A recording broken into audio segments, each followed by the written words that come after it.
In this lesson, we are going to define reaction rate. An important thing to note is that spontaneity and speed are not related. If you look at the transition of carbon in the diamond form to carbon in the graphite form, you will see that the free energy is negative, so it is a spontaneous process. However, this process takes an incredibly long time. So even if you had your great-great-great-grandmother's jewelry, you would still find that the diamond looks essentially intact. The study of the rate of reactions is called kinetics, and we talk about speeds in other contexts when we talk about driving a car, or we talk about the speed of a racehorse, which is actually about 40 miles per hour for a thoroughbred. Notice that it has a compound unit of distance over time. In the case of reactions, it will be slightly different, but we will still have a compound unit. For a chemical reaction, the rate is defined as the change in concentration over the change in time. We can abbreviate this using the delta symbol, which represents change, and we always use final minus initial.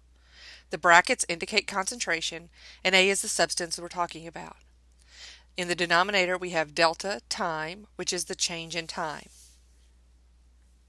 Because the change in concentration is determined as final minus initial, we can have a negative rate, and this lets us know that the reaction is progressing, but we are losing the substance we are looking at.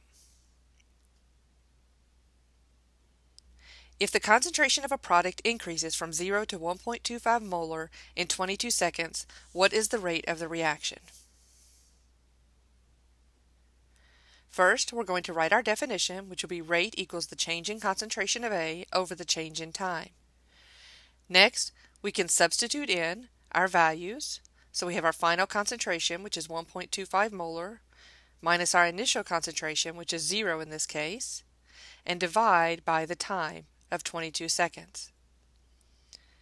We can then do the math and get 0.057 molar per second. And this is typically the units that we will look at for the rate of a reaction, molarity per second. If the concentration of a substance increases from 0.50 to 1.25 molar in 35 seconds, what is the rate of the reaction? As before, we will first write our equation. Rate equals the change in concentration of our substance over the change in time. Next, we will plug in the final minus the initial concentration to determine the change in concentration.